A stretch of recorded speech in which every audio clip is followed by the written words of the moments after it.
We are live. Hello, welcome here to the Stonesaga Designer Q&A. Hey, Max. Hey, Luke. How are you guys doing? Hello. Doing well. Yeah, doing pretty good. Good. Fantastic. Thank you, everyone, for joining us. It's a week. We're about a week away from wrapping up our Kickstarter. We just passed, I think, $1 million US recently, so that's a big kind of moment. In Canadian, it's much bigger. It's like 1.35 or something. I think we just went over 7,000 backers as well. And that for me is always like a crazy number, right? When you think of 7,000 people getting the game, and let's say everyone plays the game with 2 other people, so every game's getting played, right? 21,000 people who are going to play Stonesaga just in this, not counting all the language partners. And then how many hours are they going to play? 5 hours? 10 hours? It was like 200,000 hours of like game time. I don't know. That for me is always like an interesting thing to think about. Okay, little tangent aside. Are we ready to dive into some questions? Yeah. Oh, okay. So we only got halfway through last time. If you have questions as you're watching this, make sure to enter them into the comment section. We are going to answer them there. Otherwise, we're going to try to like roll through these questions on BGG, and let me just like get going. So Kibuin asks, hi, does Games think about an app Android for okay, they're asking whether we're considering like an app to replace the Codex. Currently the answer is it's something that I'm considering, that we're considering. For me, it is actually more like a technically it'd be like a web app that could work on phones or laptop or whatever it is, and it's a very simple thing. I'm thinking it would be like a kind of a single page, and then you have like a little entry box, enter Codex number, and then you click submit. And then maybe there's a little dial if you're checking a crafting symbol, and then out would spit the result. So if we do an app, that's what it would be like. But stay tuned. Otherwise, our Codex, it's so funny. Do you guys know why we sent out codexes that weren't in correct numerical order in our prototype? Just an oversight. I think it was someone thought someone else was going to do it, and someone else thought someone else was going to do it. Pure accident. So anyway, that will be resolved for the full game. The Codex will be in order and much easier to search. Yeah, it was such a weird thing. And our graphic designer, she was messaging me after, and she's like, yeah, I saw it in numerical, in like not numerical order, but I wasn't sure if that was intentional or not. And oh well, all good. Okay, Jacob has a question. It's a great question, and we have a couple of people interested in it. Could you provide an example of what the mid/end game goals can look like? The TTS epoch is really just learning all the mechanisms, so I wonder what comes next. So this actually dovetails right onto what we were having a conversation about right now. And for those of you who haven't played the TTS, the first 3 games are really like this escalating tutorial, right? The first game, we introduce everyone to the activities, what you can do. It culminates in this moment of crafting some items. The second game is mostly revolving around your outposts and building structures. And then the third game introduces the behemoth onto the board.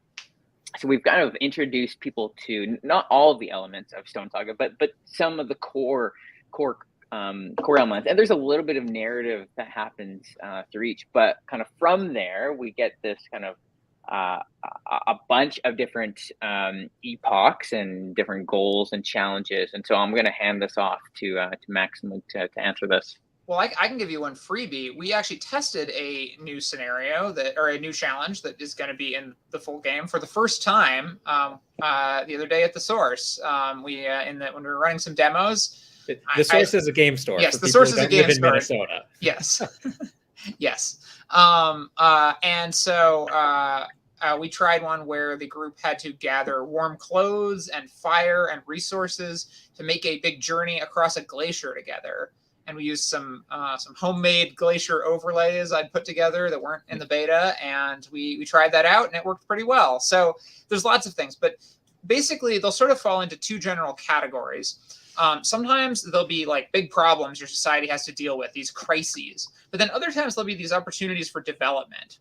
So, and that might be physical technology, or that might be exploration, or that might be cultural technology.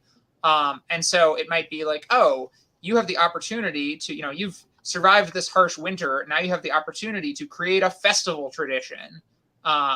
Or, like you've been studying this particular type of plant, and you want to like learn more about it and start to really master, like your growing plants in your environment. So sometimes it'll be like, hey, respond to this big problem. But other times it'll be like, you have a choice of a few different routes you can go. And these choices will have pretty significant consequences as you go on in the game. And I think that answers Kevin's question here, hey, from YouTube, Yeah. whether the epochs are offering some form of story or narrative. It's interesting, right? Because it's not this like heavy-handed, we talked about this last time, it's not this heavy-handed narrative, it's more of this organic, hey, your group has to migrate across this glacial glacier, and stories kind of come up out of that. What you're doing is set out, but how you do it is just as important, and that's mostly up to you. Mm-hmm. Maybe to use an example that I think we've probably used this as an example before, but it's a good one, is Stonesaga. I think the narrative, again, we're really trying to push this sort of like the story is your story. Your actions are what drives the story. So Stonesaga presents opportunities for narrative, but the decisions you make lead that narrative in different directions. So like Stonesaga really like wants to ask the players questions, like give them a chance to like choose to respond to things in different ways, and their choice leads down a story path that continues to ask other questions, that either reinforces their decision or, they have an opportunity to move in a new direction. So again, an example we've used before is if you've played the prototype, the beta comes out, or the behemoth comes out in the last game, the third challenge, and you're given sort of couple different ways you can choose to kind of like deal with it. Are you confronting it directly? Do you want to try and learn about it? Do you want to try and appease it? In the full game, that's more fleshed out as like 3 separate challenges. Like the behemoth shows up and you have 3 totally different ways you can choose to respond to it. You can, attack it. You can sort of maintain and, create an antagonistic relationship with it and try and drive it away, or maybe, it maybe is kind of minding its own business. You want to learn more about it and consequently learn more about this strange world that you live in, or potentially, hey, you've befriended other animals before. This one's just a really big one. Maybe you can find a way to sort of befriend it, to feed it, to sort of, to get it on your side somehow. And these 3 different ways you would respond to this thing in your environment leads down different paths that are picked up as threads in later epochs. So then in a later epoch, had you been antagonistic towards this behemoth, well, it shows up again, and now there's no opportunity to try and like tame it. Well, you can't really tame these things. I guess appease it would be a better way to put it. Appease it, or avoid it. It's, you've created an antagonistic relationship with it. Or if in the past, you did appease it, you found its favorite food, maybe it likes fish or something like that, it appears again, and maybe you have some other problem currently going on. Maybe there's a second behemoth, maybe there's some sort of thing happening in the environment, some sort of other, infestation or something like that, some other invasive species, and you can sort of, almost appeal to the behemoth that you've acted friendly towards to, on your behalf, sort of try and solve this problem. So in that way, sort of, there is some narrative to the game, but is very much shaped by what were the decisions that you made earlier that influences what are the challenges and decisions you have to make in the future. Yeah, and the other thing to keep in mind there is there's sort of a mix on the challenges of challenges that are sort of like there are these sort of keystone ones that you're going to probably have to deal with. Which ones of those you do will be based on your choices, but that's sort of a branching path narrative. But then there's also these sort of things that can pop up emergently. So you might, if you go delving, you might discover something really interesting. I don't want to spoil anything. You might discover something really interesting that adds a whole new challenge. And that's going to happen sort of in parallel with this other story, but it's also going to weave into it because it might give you resources that really help you solve this problem you have involving the behemoth later. So, you know, there's kind of this like this branching path story, and then you're going to fill in a lot of the building blocks in the middle. So it's almost this like skeleton onto which you will build the much more rich and elaborate story of your society. And a fun little side note, I believe this is the same Kevin who offered a suggestion early on in our prototyping process that changed the hexes, the tri-hexes, that kind of informed our kind of a tri-hex iteration. So, hey, Kevin, if this is you, thank you. Okay, we're moving on to Kraken.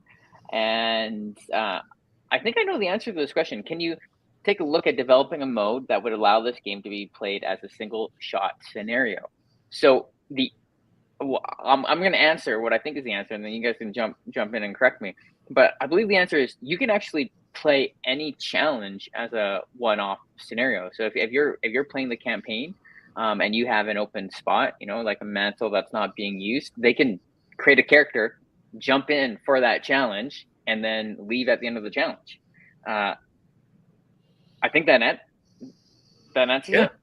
Yeah, it works that way. I think this question is, you know, maybe asking not necessarily drop in and drop out, but like, could the person, you know, playing the game not start a campaign, but just play a single shot scenario? And I think the answer to that is we don't currently have plans to like design sort of rules to play each scenario or each challenge, I should say, standalone. But I'm sure we are going to talk a little bit about the endless mode stretch goal that we're working on. That is, in a way, sort of another way to sort of play as a single shot scenario. You would sit down to play endless mode and I guess choose to play as long as you want. Say you have 2 hours to play the game, sit down for a 2-hour session of endless mode. I mean, that's essentially a single shot scenario in a way. Yeah, I think endless mode is the answer to that. Okay, great. So a couple of different ways to get at the same solution here. Kraken, we are also, I believe, we're going to do a dev diary on solo mode this week. Hey, did we talk about that? I know we were messaging back and forth. We will talk about yes, on our list of things to cover in updates would be more info about the 2 different solo modes that can be played. Yeah, and maybe we actually, because I know we mentioned we talked a little bit more about the open-ended mode, so maybe we could lump those 3 together, actually, like the different modes of play. Yeah. Okay, so that's coming. That'll either be Wednesday or Friday for that Kraken. And I actually believe last live stream we talked quite a bit about True Solo. We had a few questions about True Solo that we dove into. Oh, and Jacob is answering. Yeah, look at that. Alternate game modes include endless modes or epic single shot. Okay. Oh, wait.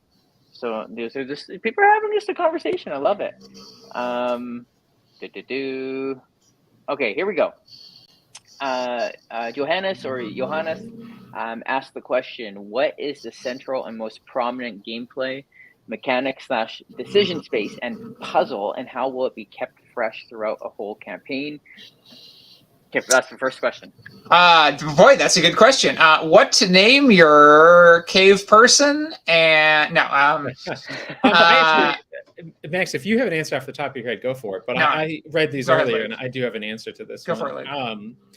So I think obviously the game has a whole lot of systems in it that are essentially little puzzles in their own right. Fishing is a puzzle, foraging is a puzzle, etc. And I think sort of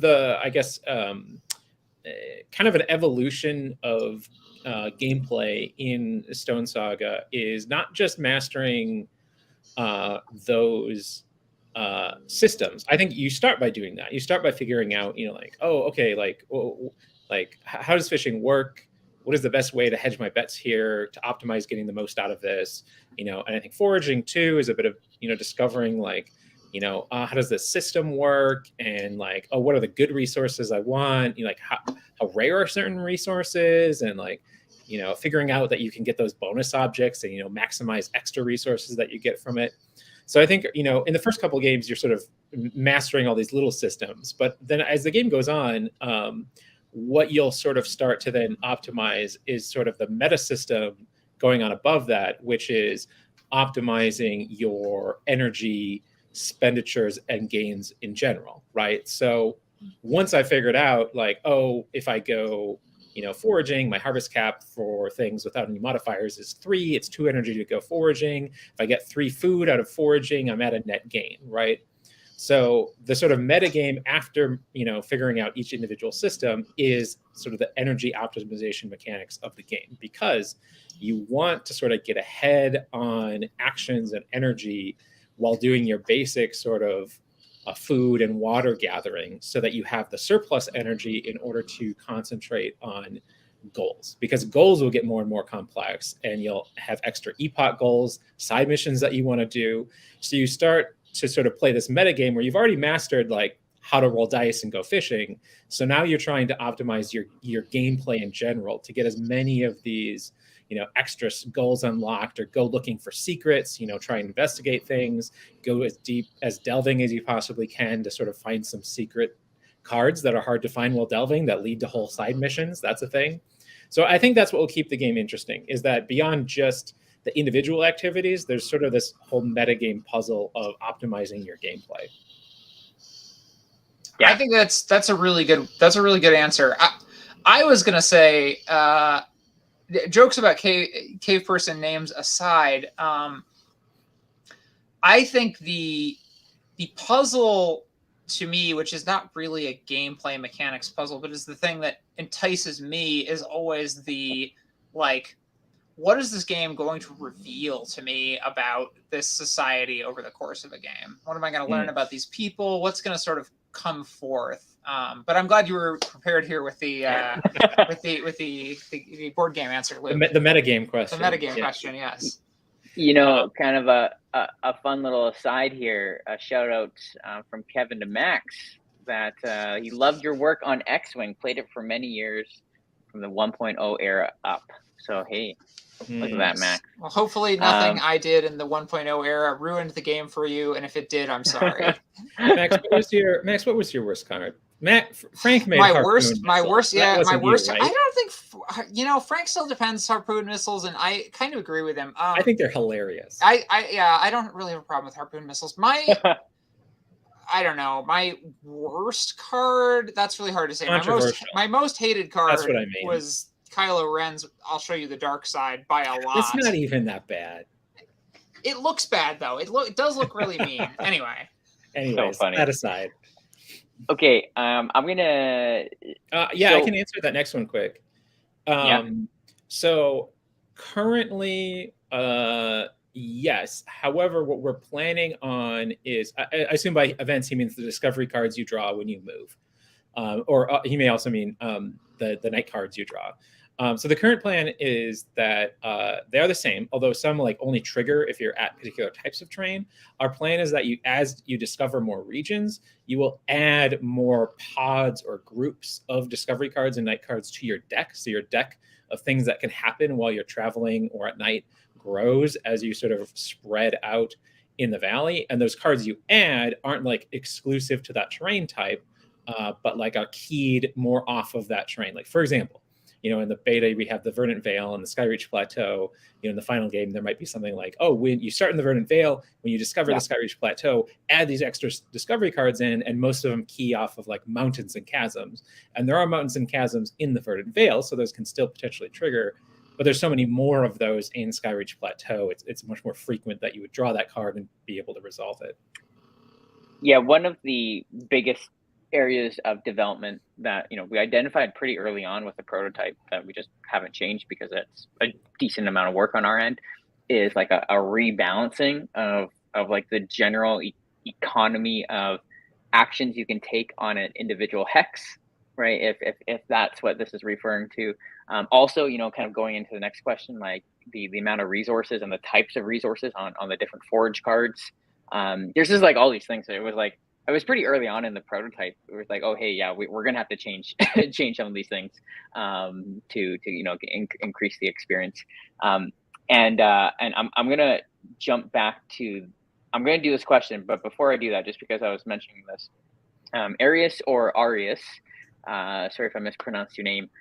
You chimed in on YouTube about enjoying the different mini games, activities within the board games, as long as they don't get repetitive and fiddly.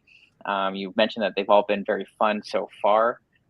You're talking a little bit about the potential to get a lot of items in foraging, and so I think there's this general concern. It's like, okay, why is foraging fresh in the 5th or the 10th game? Where does it move from being like oh hey, I've done this a million times, to like, oh hey, this is neat, this is a cool experience. What are we doing to kind of maybe keep those activities fresh? So there's a couple things we do there. It's not really expressed in the beta because the beta is focused on sort of teaching you the game. But there are a lot of things over the lifetime of the game that can alter these decks in various ways, and change the card distribution a bit, add new things to them. So there's a fair amount of like natural alterations that'll happen based on your decisions. That'll have some interesting consequences to these activities. The other thing is that the goals do a lot to keep these fresh, because they might give you specific targets for things you might not normally want to do. So, for instance, there's a deer with a weird marking on it. That's just kind of an interesting detail at first, but you might get a goal that tells you to hunt that deer specifically. And so suddenly now you have to hunt this deer, which might be difficult or kind of harder than usual, or just not one you'd normally go for. And that's a thing to do. Or even in the beta, there's a goal to hunt a predator. Again, normally something you want to avoid doing most of the time, but it's worth doing in this case.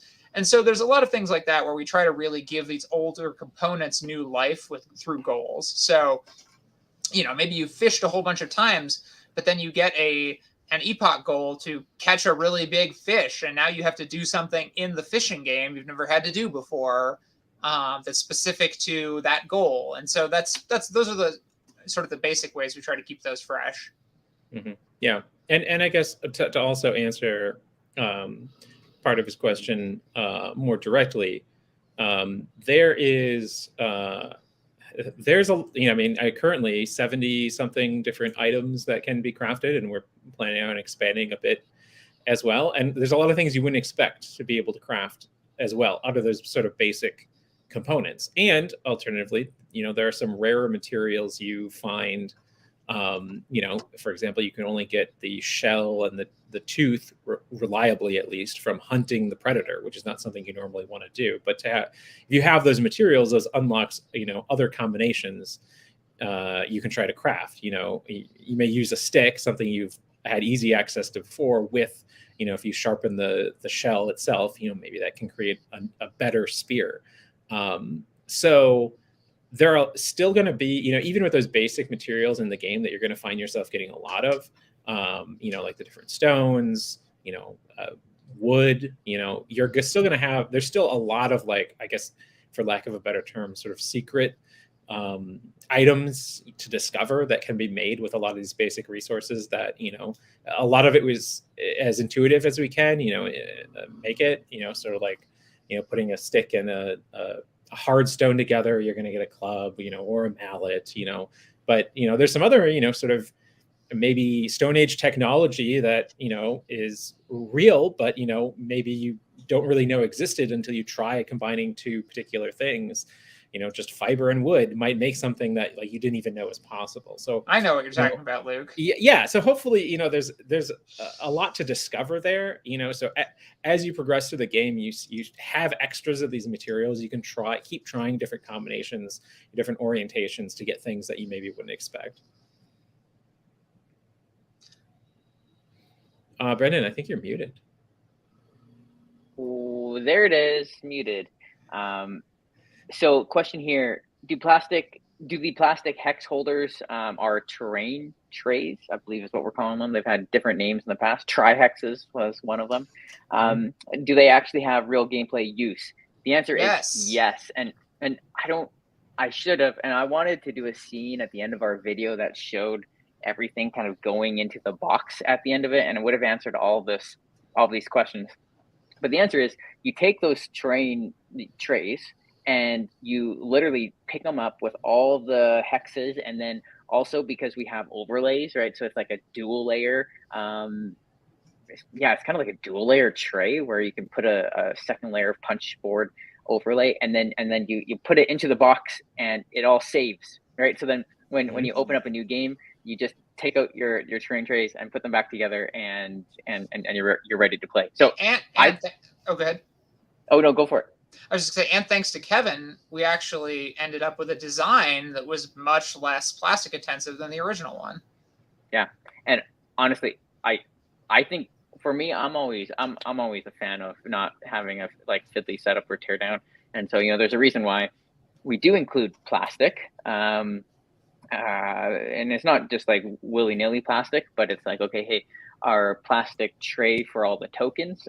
For me, that's a game changer, where you can just kind of pick it, put it out there. You don't have to do setup with all the little plastic baggies, and then having these trays themselves, you can take them, you can set it up. I talked about the number of hours that potentially are going to be played of Stonesaga. If you think that these trays potentially save, let's say, 5 to 10 minutes of setup and teardown of however many games, right? We're looking at like tens of thousands of like human hours of gameplay. I try to convince our trade designer Bryce. I was like, hey, what you're doing is you're actually saving like people tens of thousands of hours of time over the long course of things. Like, you're giving that back to people where they can hang out with their kids, be with someone they love, watch Netflix, work, whatever it is. It's great. Okay, I'll get off my ranty soapbox.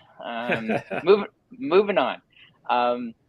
So Arius is wondering if any non-spoilery hints as to how the more unique looking places on the map tiles might be used. I recall seeing a snake looking thing coming off a mountain. I think Arius missed a rule about investigating omens in the hexes. Or am I correct? Maybe just didn't notice that there were omens on those things. Yes. Look for omens. They're in there. We promise. Mm-hmm. Yeah. I mean, we might as well. I feel like we can be a little more specific. No spoilers, but any game component that has like a component ID on it. So this is going to be the map terrain tiles, the foraging cards, delving cards, fishing cards. Those are potential places where one of the 5 omens, sun, moon, stars, clouds, comet, can appear on the card, incorporated into the art somehow, and you look up that omen and the ID in the codex, and it, if it matches the current omen on the night card, then that can lead to a potential encounter. And so those features on terrain hexes that aren't the usual, sort of mountains, forest, woods, the different things, forest and woods is the same thing. You know what I mean? If they're not the normal sort of features you can interact with, there's a good chance, and I would say probably 100% chance, that there's some omen incorporated into that feature somehow. And that's what you will look up to see, like, oh, is this, some, do I encounter some strange animal here? Or, or maybe like, the stones, I don't know, speak to you somehow or something like that. So that's what those are. Okay. Yeah. So Arius is seeing the rule, but not recall seeing the omen. So, hey, good hint. And Timo ran into something similar where they noticed the moon omen stone circle and were wondering what to do, but then they found out about investigating omens. I feel like we teach people that rule. Is it in the first game, second game? We teach them in game 2 currently. We're trying not to inundate people with too many rules during that first game. But I think we try to introduce it as soon as possible so people can realize, what those cool symbols do. Hey, Kevin, you know what? You deserve at least a free expansion. So please send me a message after this. I'll hook you up. Thanks, Kevin. Okay. Moving on. I'm just seeing here. Okay, we got this question. Okay, you know what? Oh, okay. So Elizabeth was just wondering. Yeah. Hey, sorry. I think there was a little miscommunication, and we were actually chatting about this today. There's just a little bit miscommunication of having that place as a spot where we're answering questions versus the stream here. And so sorry, Elizabeth, and anyone else who was confused by what my original post was, but maybe we'll jump back on there, answer a few of those posts, or at least I'll go back and I'll probably link this video to it. I think that'll be good, and the first one, as many of you have seen and noticed, if you're asking questions in BGG, we'll different posts, we'll get to them. Discord, I think we've been pretty active, and then on Kickstarter too. There's a lot of people with some great feedback from the TTS mod. So a massive thank you to playing the game. There's a lot of people putting in some good time there, and it's a pretty big deal for us, right? And you guys as you design the game to have that kind of direct feedback. Oh boy, my dog is seizing. Well, not seizing, but dream seizing. Luke, Max, anything else that I may have missed that you want to cover that you've seen pop up a few times? Well, I do want to highlight one comment we didn't highlight, which was at the very start of the stream. Petter had a comment. Petter is a friend of mine, and he showed up at the live demo that we did on this last Saturday. So Durf is a character. He's a dog from our. We play D&D together. He DMs, and when he showed up to play on Saturday, that's what he named his Stonesaga character. And fittingly enough, Petter gave him terrible stats, so I can't speak to why Durf rolled so poorly, but I took over the character after Petter had to leave, and let me tell you, he had some bad stats. The Adventures of Durf did not go well. Yeah, I'm not sure Durf wasn't actually under the threshold for re-rolling. I think Durf technically had to have should have re-rolled his stats, but he did not. And so, I had the joy of playing with the character. I think the stats were like 2-2-3-2. So, you managed to get some stuff done. You were pretty helpful to us getting across that glacier. I intentionally did a lot of things that did not involve stat rolls. Yeah, that's very funny. And Steve had I think I'm assuming this is Steve from One Stop Co-op Shop. Thank you again, Steve, for your coverage and your live playthroughs. Really, really valuable resources for us and for the Stonesaga community. Interesting thought, right? About saying it'd be cool if weather would change the contents of foraging or fishing decks. Maybe animals are a bit harder to find if it's raining. It definitely can be a lot done with the decks. Brandon, hear me out, and don't tell me it's out of the budget. We're doing a live stream Q&A or a live stream design. Sleeves. What do you mean sleeves? Sleeves that modify the cards. The modified the rainy sleeves. Oh, you just want to make what is this game? I have it on my shelf. Yeah, what is Mystic this game? Veil. You just want to make Mystic Veil now. No, I'm kidding. But I do think there's some cool modifications we're going to make to this decks. There was a game. What was the game? I think it was like a pirate theme game that did card crafting, and it was all sleeves. I don't know the pirate one, but what was the one you were talking about, Luke? The Mystic Veil. Yeah, that one did card crafting, right? I don't think it had crafting, but it was a deck builder where you put clear cards together into the same sleeve. I think they were they're somehow layered. Yeah. So Canvas. There's a game called Canvas that does something similar. Canvas was on Kickstarter a couple of years ago. It's a pretty like light, approachable game. It's fun though. Oh my gosh, I had a thought. So Mythwind, side note, Mythwind, we have a like a weather deck, I guess, and our weather deck kind of marks each day. And so it's interesting because we have a whole set of components or gameplay mechanics that actually revolve around what the weather is and the different characters. It adds a weird layer of complexity. It sounds simple, but it just adds a weird layer of complexity. So interesting idea, Steve. I know Max and Luke have potentially other things in store, not sleeves though. Yeah, not sleeves. Do we want to give a one-word answer to Timo's question while we're here? Yeah, sorry. Timo's second to last comment. And actually, this is a good. We can actually. I mean, we don't need to get too into the weeds, but talk a little bit about some of the rebalancing we're doing after the feedback we've gotten on the beta. Do shelter tokens cover everyone in a hex? That was something that initially they did, but we saw people. I mean, One Stop Co-op Shop actually, in particular. I just misread the there's a lot of rules in Stonesaga. You misread one rule, that's okay, that happens.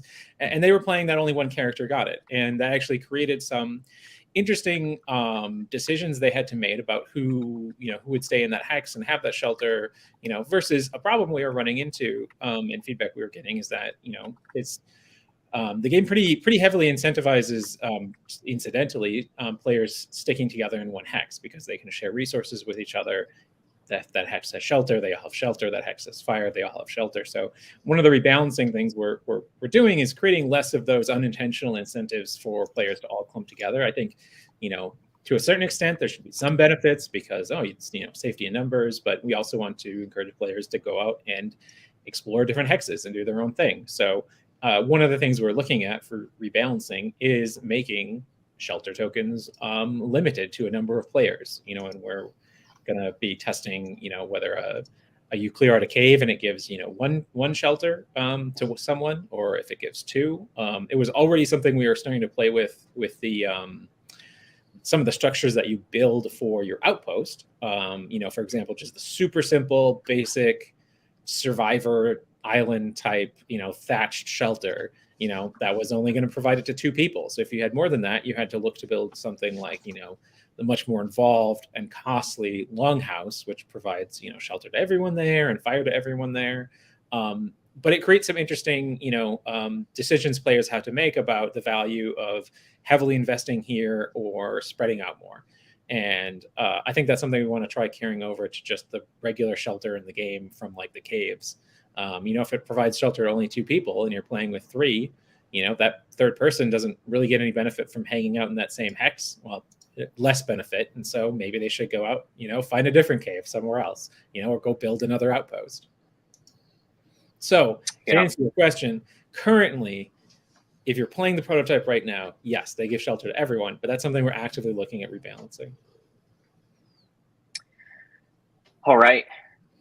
Okay. There's probably a bunch of other comments, questions. Make sure to, we'll be getting to them as much as possible throughout the next week. But thank you all for being here. If you're tuning in late, thank you for watching this live stream. We did one previously last week where we dove into a bunch of other questions. Stay tuned for a couple things. We're gonna. There's a couple stretch goals that we'll probably hit that haven't been announced yet. We'll do a dev diary on Wednesday and Friday, and then the campaign ends next Tuesday. So just over a week from now. Incredible. All right. Well, thank you again, Max and Luke, and for the rest of you who joined us, take care. Have a good day.